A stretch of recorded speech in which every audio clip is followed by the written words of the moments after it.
O'zbekiston ilmiy sinov va sifat nazorati markazi tomonidan avtotransport vositalarida elektromagnit moslashuvchanlik ko'rsatkich sinovlarini amalga oshiruvchi zamonaviy va jahon talablariga to'liq javob bera oladigan laboratoriya Toshkent viloyatining Piskent tumanida joylashgan. Loyihaning amaliy ahamiyati qurilmadagi elektromagnit moslashuvchanlik manbalari va interferensiyaga sezgir elementlarni aniqlash, elektromagnit moslashuv talablariga javob beradigan qurilmalarni takomillashtirishdan iborat. Shuningdek, elektrotexnika va avtotransport vositalarida elektromagnit moslashuvchanlik ko'rsatkichlarini xalqaro darajasiga olib chiqish maqsad qilingan. Ushbu laboratoriyaga Oliy Majlis Qonunchilik palatasining deputatlari tashrif buyurdi va laboratoriya faoliyati bilan yaqindan tanishdi. Mavjud muammolar va ularga o'z takliflarini berib o'tishdi.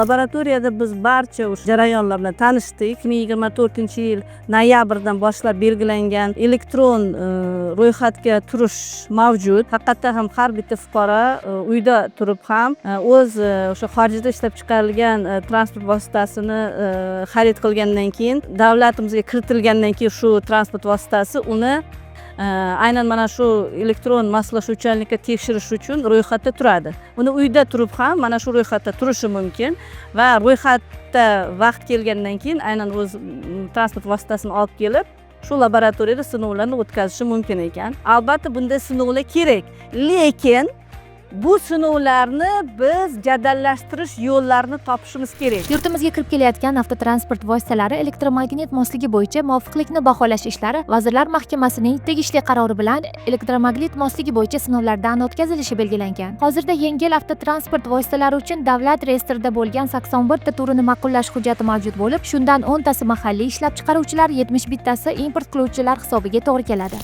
Bugungi kunda shu amalga oshirilayotgan sinovlarni, shu navbatlarni tartibga solish uchun elektron navbatga olish tizimi joriy qilingan. Ijtimoiy tarmoqlarda aholining o'rtasida, foydalanuvchilar o'rtasida turli xil holatlar yoki to'g'risida yoki har xil korrupsiya omillari to'g'risida fikrlarni oldini olish maqsadida tizimimizni doimiy takomillashtirib boriladi.